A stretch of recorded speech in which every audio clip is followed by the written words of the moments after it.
we all understand instinctually that you need iron ore to make steel, but we don't really process where that comes from or what that looks like. And whether it's steel or lithium or copper or zinc or any of the others, they are concentrated in terms of their production zones and their processing zones more so than oil is. And so it is very easy for me to imagine a dozen scenarios off the top of my head where the world loses access to one or more of these materials and how that cascades then through all the other economic sectors, first in manufacturing and then going into transport and agriculture very quickly. That is not something that we're used to thinking about because a lot of these materials were not processed in the volumes or the purity that we have today before World War II. And so their entire production cycle is defined by an open, globalized world. And if you break that, so many places are going to have to get by without so many of the things that we think of as just modern, essential stuff. We have not started planning for that, but it's coming very, very soon. It depends on who the country is. So, for example, most of the world's cobalt comes from Congo. And without cobalt, there are no EVs. And in fact, cell phones, for the large part, go away. Congo is at best a failed state. And so the idea that it has any control over how this goes is a little ludicrous. Right now, the mines are owned primarily by the Chinese. They get the ore out, they send it to China for processing, then it's incorporated into battery chassis in East Asia, and then it goes to the wider world. But if you break that first link, the cobalt, your options are limited. Number one, you can come up with a much better battery chemistry, but I'd argue we've been working on that for 10 years with limited success. Number two, you can occupy Congo, which is in essence what the Chinese have done to this point. You can go all neo-colonial. I would like to think that there would be an ethics conversation to be held at that point. Or number three, you can just go without and kiss that aspect of the green transition completely goodbye. And we're going to have some version of this conversation about each and every one of these materials. Most of them are not as physically concentrated in their production like cobalt. For example, iron ore primarily comes from two countries, Australia and Brazil. But to think that all of these changes can cascade through and production and transport of the material and the intermediate products is just going to be unaffected, that's some optimistic thinking.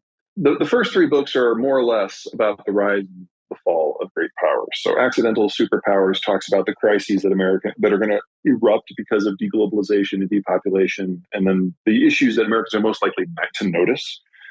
Absent Superpower goes into depth in the shale revolution and then plays it forward to show how that's going to accelerate the American withdrawal and remake the American industrial space.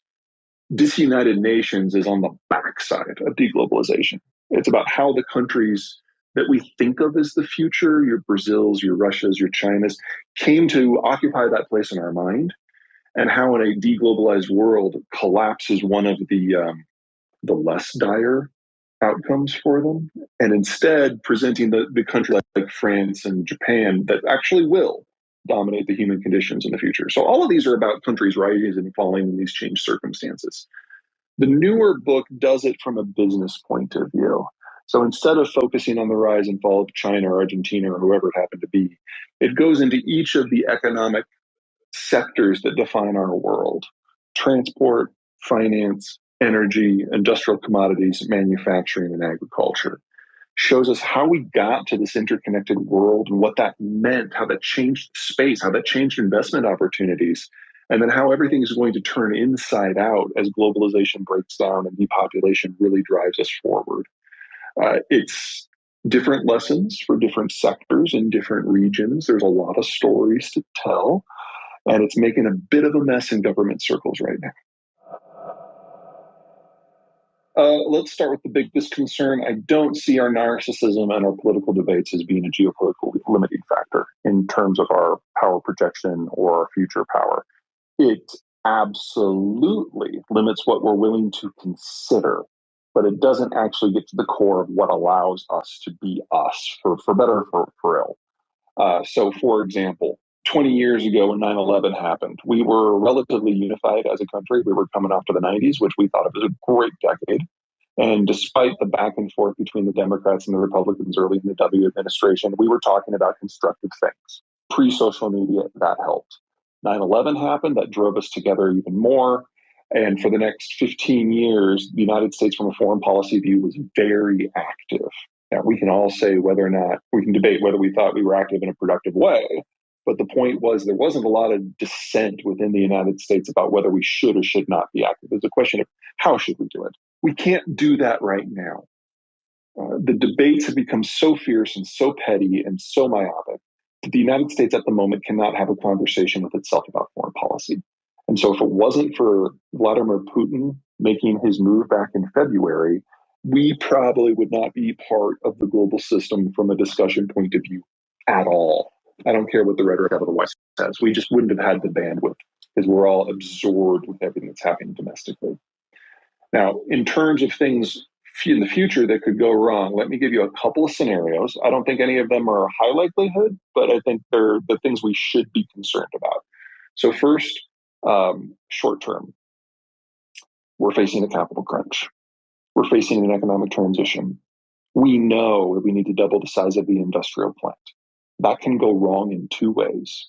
Number one, the government can get in the way, and I do have some concerns about the Biden administration. The Biden administration is treating every problem with supply chains and inflation and taxes as if it were purely a demand issue. And that is not the case. Primarily, these are now supply issues. The chains are breaking down, interruptions to energy flows around the world, a decade loss of investment capital across the entire energy space, and a global agricultural system that is so precariously balanced. The way you solve these issues is with investment in new supply. And the Biden administration seems pathologically, almost ideologically opposed to even considering that as an option. Instead, they're taking steps to increase demand, which in a supply chain stressed inflationary environment is guaranteed to make every single problem that he says he wants to fix worse. I normally try not to criticize political leaders until they've done something so monumentally dumb that they can't come back. And I am worried that the Biden administration is approaching my threshold for that very, very quickly. And if we fail to build out the requisite supply systems to fix these issues, we will have high inflation for a lot more than 5 years. So if this works and we do the build out, that is inflationary too. And we will have inflation of 9 to 15% for 5 years, but we will be accompanied by near record growth. If we fail to do the build out, we get all of the inflation and none of the growth, and it is not over in 5 years. So I'm not too concerned because it's just so obvious.